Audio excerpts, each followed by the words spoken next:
Sejam bem-vindos à primeira edição da nossa série de vídeos onde nós vamos estar falando sobre os aspectos técnicos de estruturas e alvenaria.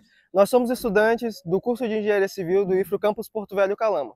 Hoje estamos aqui no canteiro de obras do Complexo da Polícia Civil, onde está sendo fiscalizado pela CEOSP, Secretaria do Estado de Obras e Serviços Públicos, e também sendo realizada a construção pela empresa Santos Comércio e Construção.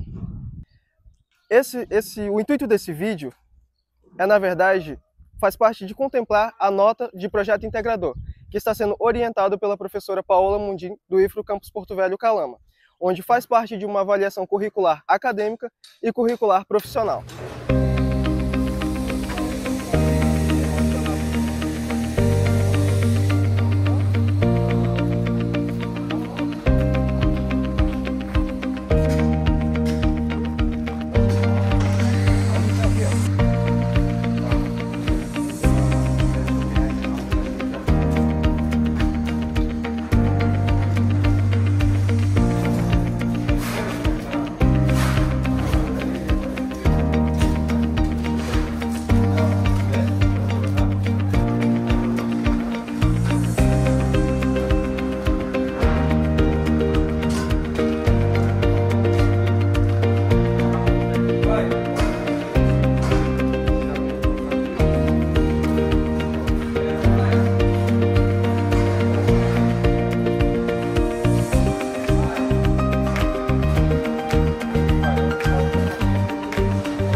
Bom, estamos aqui no terceiro pavimento, onde está sendo construído o novo complexo da Polícia Civil aqui em Porto Velho, Rondônia, e essa edificação ela é um exemplo perfeito para demonstrar sobre os elementos estruturais como um todo, principalmente voltado aos pilares, vigas e lajes, que são os elementos onde nós estaremos abordando melhor. Vamos lá!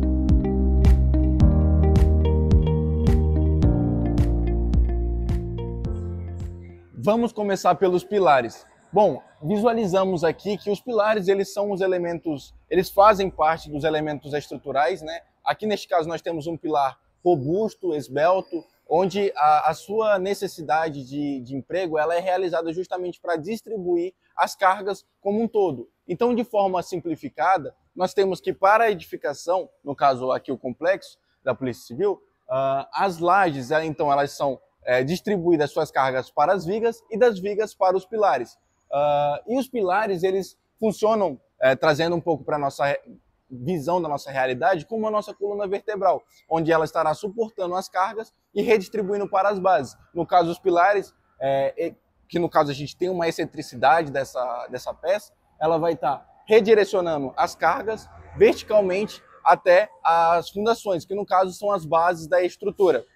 Então, de maneira geral, os pilares eles resistem muito bem às cargas verticais, que no caso é a compressão e a flexocompressão. E também é importante citar que eles também resistem às cargas, no caso, externas, que, por exemplo, aqui a gente tem passagem do vento, né? Então, também é importante se atentar a essas tratativas quando estão então se projetando um pilar, uma viga e uma laje. E esse conjunto todo, analisando, né, aqui na edificação, nós conseguimos visualizar a presença de um vão, vamos supor um vão até que grande, né? A gente tem então um limite de projeto mais ou menos de 3 a 6 metros, que é o considerável, mas a gente pode estender esse vão de acordo com a necessidade de projeto.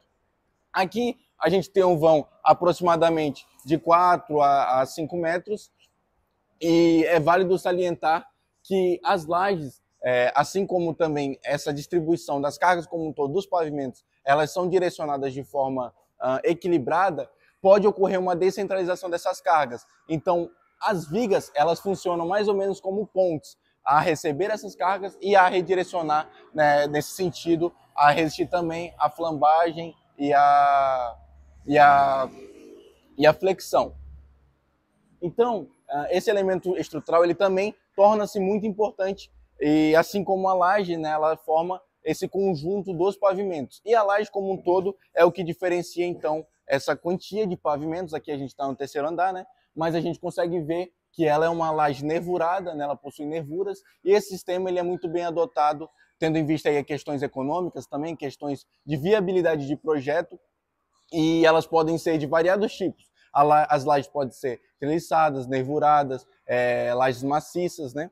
E todos esses conjuntos, quando a gente contempla, então, os elementos estruturais para uma edificação, eles são os braços, as pernas do nosso corpo, para justamente trazer a estabilidade e tornar ela uma edificação estável e tornar uma edificação segura, que é o primordial.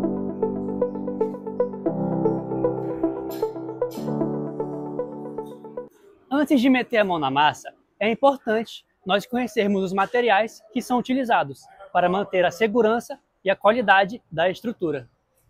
Vamos começar pelo concreto armado. Eu costumo dizer que o concreto armado ele é um casamento perfeito entre o concreto, que é um material que resiste muito bem aos esforços de compressão, e o aço, que é um material que resiste muito bem aos esforços de tração. Esses dois unidos, eles garantem a qualidade e a resistência da nossa estrutura. Aqui no canteiro, nós temos esse exemplo dessas armaduras longitudinais. Os aços mais utilizados, eles são o CA50 e o CA60, os nervurados, que juntos com o concreto, eles garantem uma aderência. Aqui, vocês podem observar que a nossa laje ela já foi concretada e agora ela está sendo suportada pelas escoras metálicas.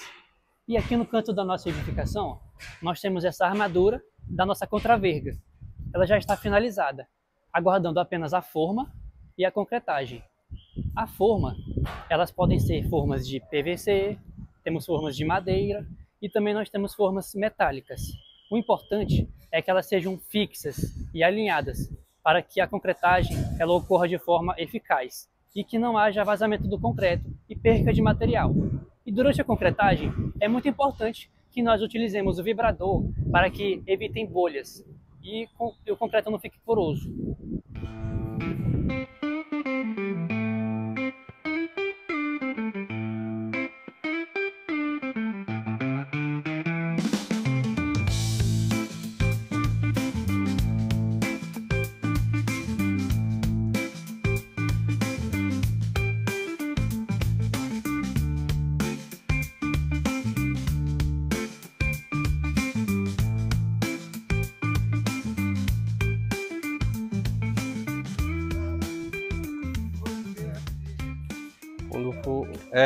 Deixa eu falar então, que nem eu venho falando para vocês aqui, ó, já que essa base aqui já é da viga, da estrutura da base da caixa d'água do prédio, entendeu? Aí a gente está em execução. Aqui em relação à ferragem, aí que nem vocês estão vendo, né? Pilares, começou da parte de baixo, ferro 20, né? Vem dos pilares da fundação, aí vem ferro 16, ferro 12, né? Até chegar aqui na laje da cobertura. E aqui é a parte da dilatação do prédio, da laje, né? Aí tem essa, a gente concreta sempre a metade, né? Aqui vai ter um isopor que a gente ainda vai colocar ainda na hora de for concretar essa parte dessa laje aqui. E aí para ficar 100% como pede no projeto.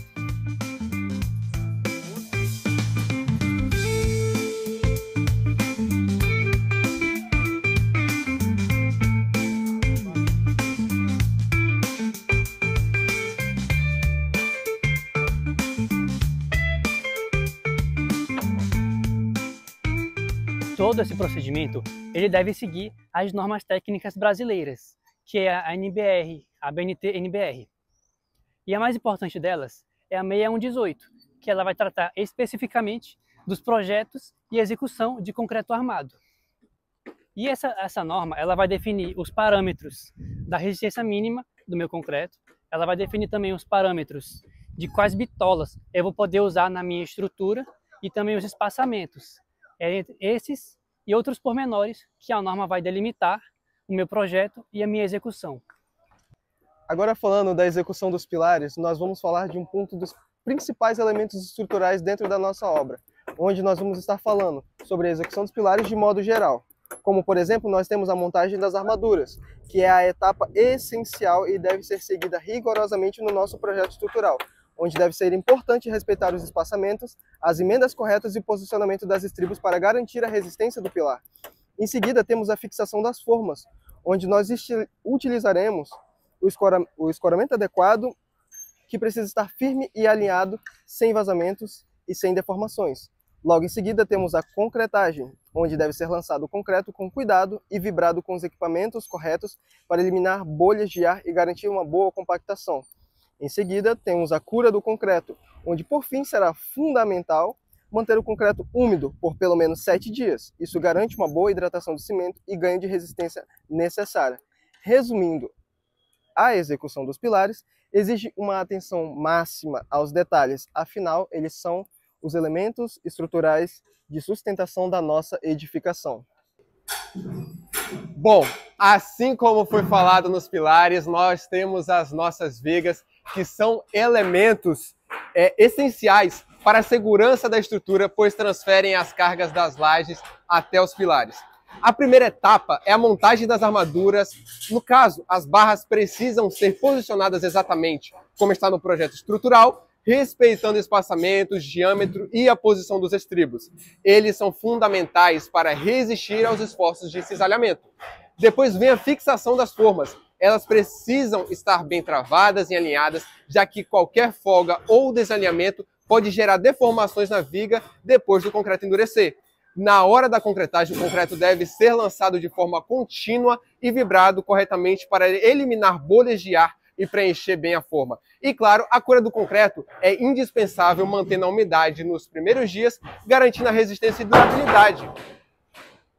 Bom, falamos sobre pilares, falamos sobre vigas e agora o nosso último elemento estrutural que vai servir para termos os nossos pisos e a nossa cobertura, que no caso a gente tem a laje. É bom destacar que, assim como qualquer elemento estrutural que a gente tem no nosso projeto, a gente precisa seguir à risca, né, todos os detalhamentos que o projetista fez, espaçamento, a questão da armadura negativa e a questão da armadura positiva, para evitar fissuras, né? Aqui na obra a gente já tem uma laje nervurada concretada. Ali mais atrás a gente tem a nossa laje nervurada que ainda há de ser concretada, né? E no caso, né, após a etapa, né, de ver a questão do espaçamento entre as barras, o uso correto de telas soldadas, a posição do negativo e positivo, né? A gente tem a parte da colocação das formas ou do sistema de escoramento também, né? A gente tem aqui, já que foi tirado as formas, a gente aqui tem um sistema de escoramento, né, para poder ajudar, né, na parte de cura, para poder não ceder nada na laje. E durante a concretagem, é bom destacar, assim como foi mencionado muito no projeto, né, que o concreto deve ser lançado de maneira uniforme e de preferência de forma contínua, né, para assim a gente evitar a junta fria. No caso, a vibração também deve ser feita com cuidado para não deslocar a armadura nem forçar a estrutura. E por fim, assim como o pilar e a viga, a cura é muito importante, né, quanto à execução, porque ela vai manter a superfície úmida nos primeiros dias e garantir que a laje fique forte sem frissura. E assim como a viga, é bom lembrar que uma laje bem feita traz estabilidade e conforto para toda a construção.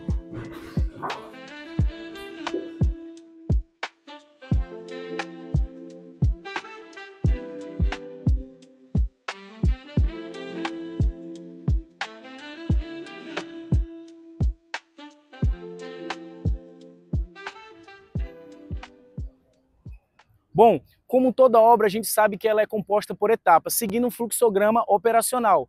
Tendo em vista a concepção estrutural, a parte de estruturas no geral, também tem essa mesma finalidade. Ela deve ser seguida por etapas, seguindo fluxogramas, como foi explicado anteriormente, até o final, desde a sua projeção até a sua execução. Vale ressaltar que tem alguns pilares importantes que devem ser seguidos para a gente ter uma boa execução, desde a confecção do projeto até a sua execução e acabamento. Um dos principais desses processos que devem ser seguidos é a utilização de EPI e maquinário necessário para cada etapa que foi descrita, tendo em vista a sua necessidade adequada, mantendo um ambiente ergonômico para ter uma boa resposta à sua execução operacional. Outro requisito muito importante que a gente deve seguir é ter um responsável técnico habilitado com seu registro ativo no Conselho Regional de Engenharia e Agronomia, podendo ter um responsável técnico com seu registro no CAL, sendo um arquiteto, ou até mesmo no Conselho Federal dos Técnicos, sendo um técnico de edificações, dependendo da demanda e da complexibilidade da nossa edificação. Neste caso, a gente tem uma edificação multipavimentar, que tem mais de um pavimento, uma edificação que tem uma complexidade maior, então a gente recorre ao engenheiro. Para ter um bom aproveitamento do projeto e manter o nosso prédio, a nossa edificação operacional, a gente precisa seguir um acervo técnico, as referências normativas, tanto na projeção quanto na execução do mesmo. Neste caso, a gente precisa validar, tendo um responsável técnico, para garantir que todas as medidas de projeto, todas as armaduras necessárias, todas os espaçamentos quantificados estão sendo seguidos e regidos pelas normas. Bom, esse foi o nosso primeiro vídeo da nossa série de vídeos sobre estruturas e alvenaria. E para finalizar, a gente gostaria de agradecer à Instituição Federal de Rondônia Campus Porto Velho Calama, a Secretaria do Estado de Obras de Serviços Públicos, CEOSP, e a empresa Santos Comércio e Construção. Bom, não esquece de curtir, comentar, compartilhar, enviar para aquele seu amigo que tem interesse de entender um pouco mais sobre a concepção estrutural, como é que funciona todo o dimensionamento, até a execução das estruturas e alvenarias. Não esquece também de seguir nossa rede social @290team, que lá a gente vai estar postando um pouco da nossa rotina, data de vídeo e trazendo um pouco dessa conexão direto com vocês. Valeu! Tem vergonha não, mano? Não, a primeira parte. O primeiro, vamos. Bom, fique atento nas nossas redes sociais, @290, lá a gente vai estar postando